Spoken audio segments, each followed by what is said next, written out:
你的設備需要維修嗎？我們提供免費診斷，我們上門取件和送件，無需致電或出行。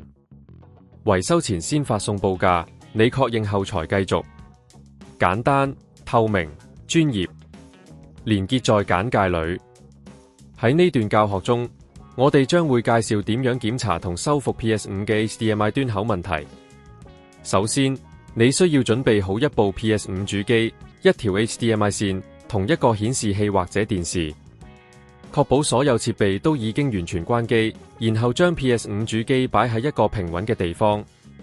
第一步，檢查 HDMI 線，將 HDMI 線從 PS5 主機上拔出，並仔細檢查線條有冇明顯嘅損壞或者磨損。如果發現 HDMI 線受損，建議你更換一條。如果你需要幫助，可以聯絡我哋提供嘅免費診斷服務。第二步，檢查 HDMI 端口，用手指輕輕檢查 PS5 主機後面嘅 HDMI 端口，睇下有冇灰塵或者污垢。如果有，使用一條乾淨嘅棉棒輕輕清潔。注意，要小心操作，避免損壞端口。第三步，將 HDMI 線重新插入 PS5 主機，確保插緊。然後將另一端插入顯示器或者電視，並確認顯示器已經選擇正確嘅 HDMI 輸入源。如果仍然無法顯示畫面，建議你試下用另一條 HDMI 線，因為問題可能出喺線材方面。如果你冇其他 HDMI 線，可以考慮到我哋提供嘅維修服務，喺我哋嘅店鋪可以提供上門取件送件服務，方便你無需出門。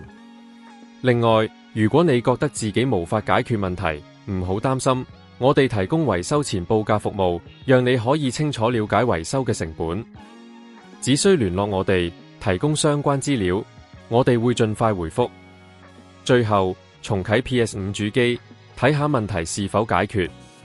如果一切正常，你就可以再次享受遊戲樂趣。如果仍然遇到問題，隨時聯絡我哋會幫你解決所有技術問題。你的設備需要維修嗎？